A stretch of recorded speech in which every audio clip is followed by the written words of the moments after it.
नमस्कार, इस चैनल में आप सभी का बहुत बहुत स्वागत है। एक विजय नाम के शख्स हैं जो इलाहाबाद के रहने वाले हैं।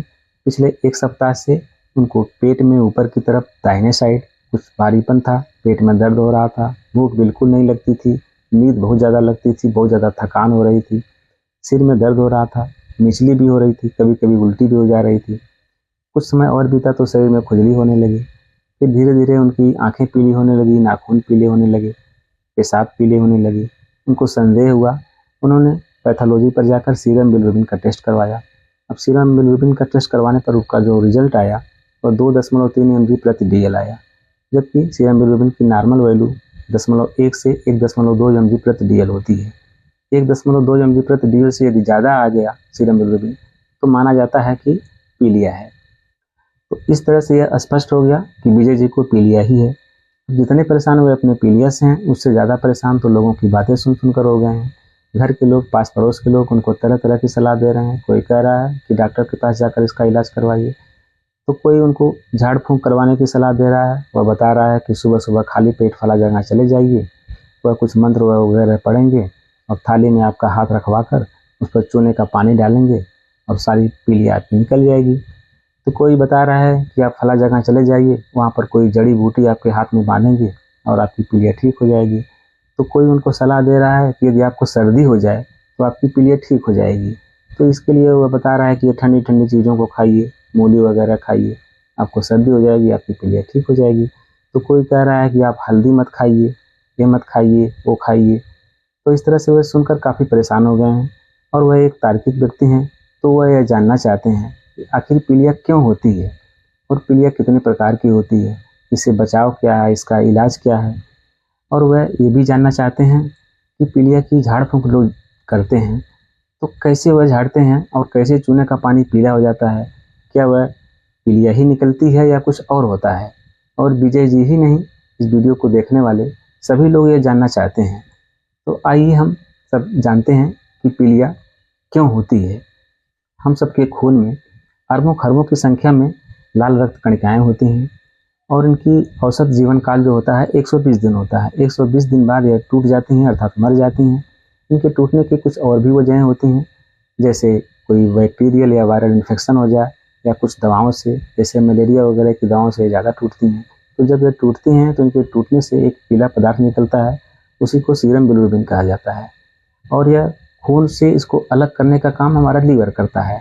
लीवर हमारे खून को फिल्टर करके यह अतिरिक्त बिलिरुबिन को निकाल कर पित्त नली के द्वारा यह छोटी आंत में भेजता है और वहाँ से यह मल के द्वारा लैट्रिन के साथ बाहर निकल जाता है।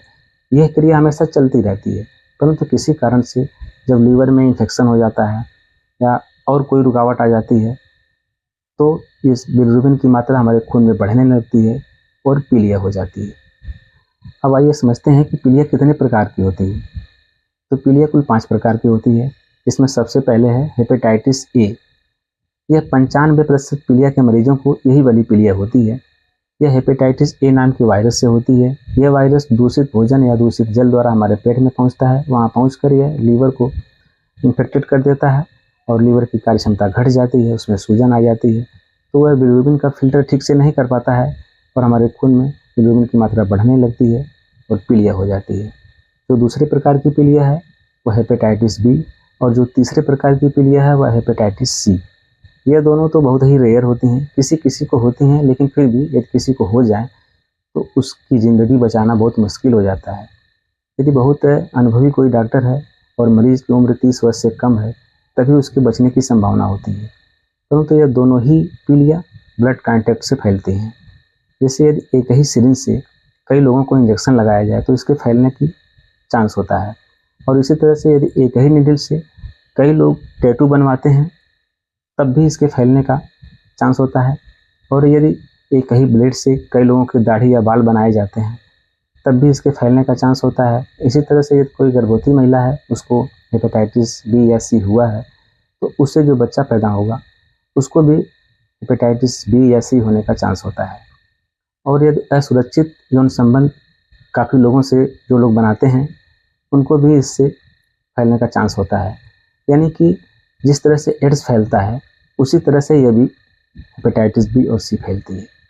और जो चौथी प्रकार की पीलिया है वह अल्कोहलिक जॉन्डिस या शराब से होने वाली पीलिया कहा जाता है। जो लोग ज़्यादा मात्रा में शराब पीते हैं और काफ़ी लंबे समय तक पीते हैं तो धीरे धीरे उनका जो लीवर सिकुड़ जाता है वो डैमेज हो जाता है और बिलिरुबिन का फिल्टर ठीक से नहीं कर पाता है, तो ऐसे लोगों को धीरे धीरे काफ़ी समय में फिर पीलिया हो जाती है।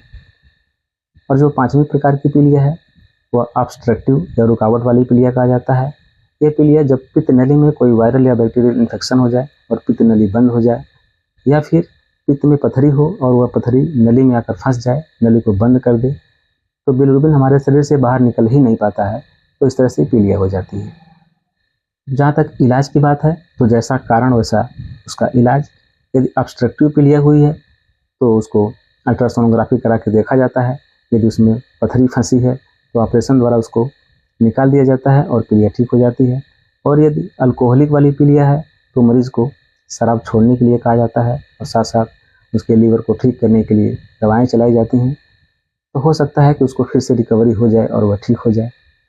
इसी तरह से यदि किसी को हेपेटाइटिस सी वाली पीलिया हो गई है तो इसके इलाज के लिए इस समय कुछ नई नई एंटीवायरल दवाएं आई हैं, उनका लंबे समय तक इस्तेमाल किया जाता है तो उसको ठीक किया जा सकता है। अब जहाँ तक हेपेटाइटिस बी के इलाज की बात है तो यह बहुत खतरनाक पीलिया है, इसलिए इसके बचाव पर ज़्यादा ध्यान दिया जाता है। छोटे बच्चों को वैक्सीन की 3 डोज दी जाती है और वह हमेशा के लिए इस पीलिया से बच जाते हैं। परंतु यदि बचपन में ये वैक्सीन न लग पाए तो किसी भी उम्र में इसको लगाया जा सकता है और इससे बचाव किया जा सकता है। हम उस पीलिया के इलाज की बात कर लेते हैं जो 95% मरीजों को होती है, अर्थात हेपेटाइटिस ए वाली पीलिया। तो इसके इलाज के लिए मरीज़ को सलाह दी जाती है कि वह बेड रेस्ट करे, आराम करे, ताकि उसके शरीर की एनर्जी बची रहे और उस वायरस से लड़े। और उसको खाने के लिए ऐसी चीज़ें बताई जाती हैं जिसमें एनर्जी ज़्यादा मिलती हो, अर्थात कार्बोहाइड्रेट वाले खाद्य पदार्थ। इसमें मीठी चीज़ें आती हैं, आलू, शकरकंद, चावल, हरी साग सब्जियाँ। फलों में ऐसे फल खाने की सलाह दी जाती है जो मीठे हों और खट्टे हों, ताकि उनको एनर्जी भी मिले और उनकी इम्यूनिटी भी मजबूत हो। तो इसके लिए केला है, आम, अंगूर, सेब, संतरे, नींबू, लीची, ये सब खाने की सलाह दी जाती है ताकि उनको ज़्यादा से ज़्यादा इम्यूनिटी उनकी मजबूत हो और उनको एनर्जी भी मिले। इसके साथ साथ कुछ लाक्षणिक इलाज भी किया जाता है, जैसे यदि उनका लीवर तो डैमेज होता ही है तो इसके लिए Q52 या लियोमिन सिरप दिया जाता है या सिलिमारिन फार्मूले का कोई सिरप दिया जाता है। इसके साथ साथ मरीज़ को भूख नहीं लगती है, मिचली आती है, तो ऐसे कैप्सूल आते हैं जिसमें भूख और मिचली दोनों की दवा होती है, तो उसको सुबह शाम खाना से 1 घंटे पहले खिलाया जाता है। एक टाइम कोई मल्टीविटामिन का कैप्सूल या सिरप दिया जाता है। इसके साथ साथ कुछ हल्की एंटीबायोटिक भी साथ में दिया जाता है ताकि कोई बाहरी इन्फेक्शन ना होने पाए। और साथ साथ मरीज़ को ज़्यादा से ज़्यादा लिक्विड पीने की सलाह दी जाती है, चाहे पानी हो, शरबत हो या नींबू पानी हो।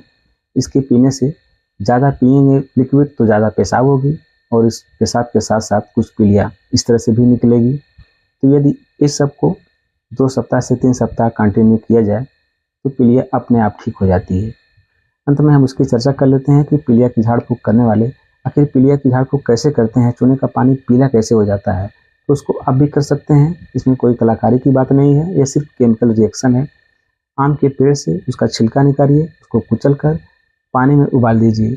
अब यह पानी और चूने का पानी जैसे ही मिलेगा तो एक केमिकल रिएक्शन से पीला हो जाता है। और पीलिया की झाड़ फूँक करने वाले यही काम करते हैं, ऐसे पानी को वे आड़ में रखते हैं और उसमें कहीं ना कहीं अपना हाथ डुबा लेते हैं और पीलिया की झाड़ फूँक करते समय चूने के पानी में अपना वो हाथ टच करते हैं और उस केमिकल रिएक्शन से वह पीला हो जाता है। लोगों को लगता है कि मेरी पीलिया निकल रही है, परंतु तो ऐसा हो ही नहीं सकता। वो हाथ से कभी पीलिया निकल ही नहीं सकती। पीलिया जब भी निकलेगी तो पेशाब के रास्ते और लैट्रिन के रास्ते ही निकल सकती है। ये सिर्फ बेवकूफ़ बनाने का तरीका है।